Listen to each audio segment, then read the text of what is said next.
Hello everyone! In this video, I'll guide you on how to fix GameLoop error code 1 so you can install and run the emulator without any issues. First, restart your PC because temporary system glitches can sometimes trigger this error. Next, run the GameLoop installer as administrator to avoid permission problems during installation. After that, disable your antivirus temporarily because it may block important files required for setup. You should also make sure virtualization is enabled in your BIOS settings, since GameLoop depends on it for proper performance.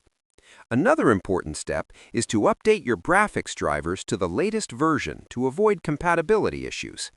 Also check that you have enough disk space available before installing. If the problem continues, delete any previous GameLoop files and reinstall it fresh.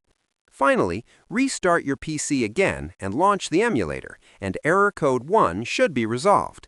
Subscribe the channel for more videos.